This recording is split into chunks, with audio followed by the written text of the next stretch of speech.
Les cafés gourmands du DCG, les dames du droit. Dans cet épisode, le parcours de Simone Rosès. Aujourd'hui, nous allons parler d'une figure majeure de la justice française, Simone Rosès. Un nom qui n'est pas forcément connu du grand public, mais dont le parcours a profondément marqué l'histoire de la magistrature. Pour comprendre l'importance de son rôle, il faut revenir au contexte. Jusqu'en 1946, les femmes n'avaient tout simplement pas le droit d'accéder au métier de magistrat. La justice est un milieu entièrement masculin, avec des traditions et des mentalités qui laissent très peu de place aux femmes. L'arrivée des premières magistrates est donc un moment clé, non seulement pour l'institution, mais aussi pour l'égalité professionnelle. C'est dans ce cadre encore très fermé que Simone Rosès commence sa carrière.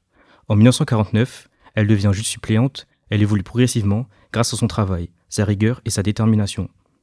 En 1969, elle accède au poste de vice-présidente du tribunal de grande instance de Paris.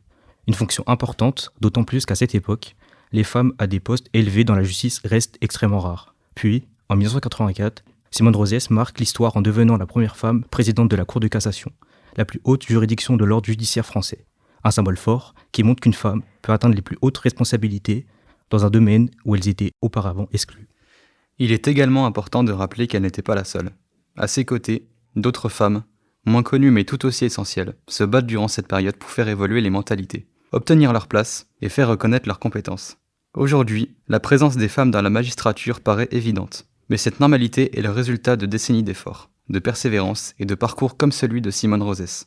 Comprendre son parcours, c'est rappeler que chaque avancée dans l'égalité professionnelle a une histoire, souvent silencieuse, mais essentielle. C'était les cafés gourmands du DCG, les dames du droit.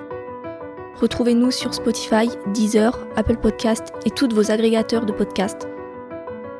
À bientôt pour un nouvel épisode.